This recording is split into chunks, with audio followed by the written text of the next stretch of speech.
자, 안녕하세요. 박성필입니다. 자, 오늘 HLB 보도록 하겠습니다. 자, HLB 분석 전에 하나 말씀을 드리자면, 자, 지금 12월 중순이죠. 자, 연말에는 양도세 회피. 요 내용은 꼭 나오기 때문에 한번 짧게 말씀드리겠습니다. 자, 일단 대주주 요건은 종목당 10억 또는 지분율 1에서 4%.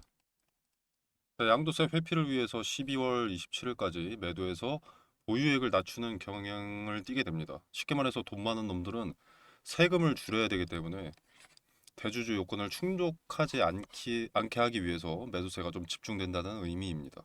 그래서 연말에는 각 종목별로 매도 폭탄이 있습니다. 22년 같은 경우에는 12월 28일 단 하루 만에 3조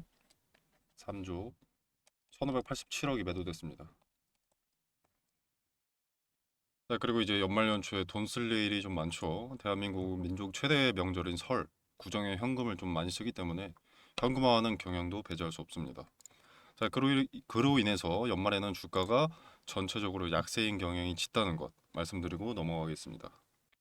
자, 이제 HLB 보겠습니다. 자, 아래 구간 박스권부터 보면 기대감이 여기서 좌절되면서 바닥을 찍습니다. 바닥을 찍고 거래대금이 압도적으로 동반되진 않았으나 뭐 400억에서 600억 사이로 거래대금을 유지하면서 방향을 돌립니다. 추세를 돌립니다. 그렇게 재미는 크게 없지만 횡보세를 유지하는데 이후에 박스권 하단 기존에 있던 바닥의 자리에서 수렴 지지가 나옵니다. 쌍바닥이라고 부르기도 하죠. 자, 이 자리의 지지는 한두 차례가 아니라 수차례에 걸쳐서 나왔습니다. 그죠? 여기도 있고 여기도 있고 여기도 있고 여기도 있고 뭐 여기도 있고 여기도 있고. 자, 실망감이 끝에 다다른 상황에서도 마지노선을 지켜주는 모습이 나왔기 때문에 반등을 위한 매집이 진행 중인 구간이었다라는 것을 알 수 있었습니다. 자, 그리고 이 박스권 내에서 횡보할 때 박스권 상단을 보시면 요 상단 여기를 보시면 몇 차례 돌파 시도가 있었습니다. 그죠? 이건 수렴 저항이라고 할 수 있겠죠. 이때 저항은 박스권 윗구간의 매물을 소화하는 과정이라고 볼 수가 있습니다. 이런 데 매물을 소화하는. 자, 바닥이라고 생각하고 매수했던 투자자들은 박스권 상단을 돌파하지 못하고 좌절되는 모습을 보게 되면 손절하게 되기도 하고요. 그리고 박스권 하단에서 잡았던 투자자들은 박스권 상단이 수렴 저항의 자리고 기본적으로 박스권 상단은 저항에 강력할 수밖에 없기 때문에 여기서 단타들의 익절 매물도 쏟아지는 편입니다. 그래서 박스권 상단의 매물 소화, 매물 흡수를 위해서는 이런 흐름이 반드시 필요하기도 합니다. 쉽게 말해서 주가가 여기까지 반등하면 익절할 놈들 그리고 손절할 놈들 물량을 빨리 배틀하고 한번 시세를 준다라고 생각하시면 편합니다. 아무튼 그렇게 매물 소화를 한 차례 진행을 했고 이후에 거래가 한번 터지게 되는데 이게 세력이 하는 테스트입니다. 물량 테스트. 여기까지 주가를 다시 한번 끌어올려줬는데 익절, 손절 매물이 나오느냐 안 나오냐를 확인을 하는 거죠. 거래가 나올 만큼 충분히 나왔다고 판단이 들면 들어 올리는 겁니다. 자, 그렇게 박스권 상단을 터치하고 다음날 박스권을 돌파를 해버리죠. 이때 거래 대금은 약 3천억 정도가 터졌고요. 2,900억. 자, 이 당시에 기대감은 거의 없고 실망감이 머리 끝까지 차올랐던 HLB에 간만에 큰 거래 대금이 나왔던 거죠. 자, 그리고 이 흐름은 그 위에 박스권, 현재 주가가 위치한 박스권 여기서도 완벽하게 동일하게 이루어집니다. 박스권 하단에서 수렴 지지가 나와줬고요. 그리고 박스권 상단에 물린 매물이 상당히 많기 때문에 그 물량을 소화하기 위해서 박스권 상단을 빠르게 터치하고 물량을 소화한 후 횡보하는 흐름 그리고 바닥의 마지노선을 지켜주고 있는 그림까지 나왔고요. 그리고 현재 바닥의 자리에서는 장기 이평선인 121선, 요 초록색 선 그리고 61선이 수렴되어 있는 자리이기도 합니다. 지지가 강력할 수밖에 없는 자리라는 거죠. 박스권 하단은. 자, HLB는 제약바이오고 두 차례 좌절이 있었기 때문에 어떤 소식 없이 갑작스러운 뜬금없는 폭등은 설명이 될 수 없습니다. FDA라는 규제 감독국이 공정하고 엄격한 기관이기 때문에 정보를 누군가에게 흘릴 이유도 없고요. 어떤 긍정적인 소식이 나온다고 하더라도 HLB의 임원진 극소수만이 먼저 알게 될 텐데 미리 주가에 뭔가 반영이 돼서 이렇게 폭등하기 시작한다면 기업의 오너들이 정보를 흘렸다고밖에 할 수가 없는데 그것은 불가능하기 때문에 선반영의 그림을 그려내는 것도 불가능합니다. 쉽게 말해서 세력도 미리 정보를 알고 있는 척을 할 수가 없다는 거죠. 그래서 6개월 권장 데이터든 NDA 신청이든 NDA 신청 소식이든 뭐가 나와야 이 자리 박스권의 상단을 깰 수가 있습니다. 기대감이 반영되려면 적어도 권장 데이터 소식은 나와야만 합니다. 자, 본래 6개월 권장 데이터가 충족되는 기간이 12월 초였죠. 그래서 11월 말부터 기대감이 일부 반영되면서 주가가 조금씩 이렇게 오르다가 12월이 됐는데도 아무 소식이 없자 조금씩 내려가는 것으로 보입니다만 여기서 올랐던 것도 내렸던 것도 그 자체에는 큰 의미가 없습니다. 중요한 건 하단의 박스권에서부터 물량을 모아가는 흔적을 포착을 했다는 것이고 대량 거래를 동반해서 박스권 상단을 뚫고 윗구간 박스권 매물 소화가 진행이 되었다. 소화하면서 아래 구간에서 다시 물량을 받아먹었고 박스권 하단의 지지 라인을 지켜주면서 자, HLB의 주가를 드리블하는 세력도 FDA 관련돼서 정보가 일반인들과 다를 바 없을 수밖에 없으나 주가를 드리블하고 있다는 자체가 긍정적입니다. 자, 물론 내년 초에 있을 요 NDA 신청에서 클래스 2가 나오는 변수가 발생한다면 상당히 위험해지는데 그 전에 먼저 반영될 내용은 권장 데이터 제출로 인한 기대감 그리고 클래스 1에 대한 기대감입니다. 기대감. 자, NDA를 신청하게 되면 만 30일 이내 FDA는 답변을 줘야 합니다. 클래스 1일지 2일지. 만 30일이 다가오는 시점에 클래스 1에 대한 기대감, 반영이 앞전 순서가 되는 거죠. 그 30일간은 클래스 1이라는 기대감을 가져가는 겁니다. 클래스 2라는 실망감이 우선이 아니라 우려감이 우선이 아니라. 자, 그러나 클래스 2에 대한 이 리스크도 절대로 배제를 해서는 안 되기 때문에 기대감만 이용하는 게 상당히 중요하겠죠. 기대감이 반영될 때는 분할 매도하는 것이 상당히 중요합니다. 그래서 적극 권유를 드리는데 또 관련돼서 한마디 드리자면 개인적으로 저는 분할 매도는 선택이 아니라 필수라고 생각을 합니다. 이게 스스로 리스크를 최소화할 수 있는 가장 합리적인 방법이기도 하고요. 전 세계 모든 트레이더들이 투자 습관, 매매 기법, 시드머니 다 다른데 공통적인 것이 분할 매매, 분산 투자입니다. 누가 시키지도 않았는데 공통으로 하고 있다는 것이 의미가 없진 않겠죠. 자, 아무튼 기대감 반영 순서 큰 이벤트로 봤을 때는 권장 데이터 제출 때 한번, 그 다음에 NDA 신청 후 30일 이내까지 한번 뭐 이렇게 되겠습니다. 자, 이때 분할로 쪼개서 대응하시는 게 좋습니다. HLB는 윗자리에 자리별로 물린 매물이 상당히 많습니다. 그죠? 본전이 오면 팔아치울 투자자들이 줄을 서 있기 때문에 세력이 주가를 드립을 하려 해도 그것에 소모되는 비용, 받아줬을 때, 거래를 받아줄 때 거기에 소모되는 비용이 상당할 수밖에 없습니다. 그래서 다 받아줘가면서 올리는 자체가 쉽지 않습니다.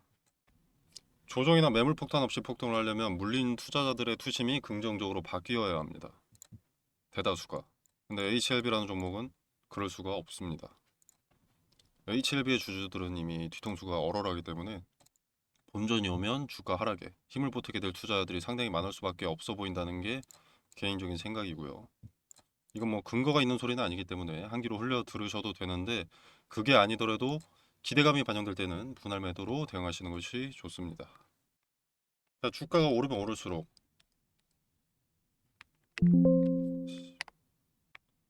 자, 주가가 오른다는 것은 뭡니까? 매도 대기 물량이 늘어난다는 것과 같습니다. 폭등과 폭락, 폭락. 그리고 반등과 조정은 따로 있을 수가 없습니다. 반드시 공존합니다. 주가를 들어올리는 주된 주체가 세력이라는 존재고, 이 세력이라는 존재는 시세 차익을 남기고 엑시트하기 때문에 폭등 이후에는 반드시 조정이 동반됩니다.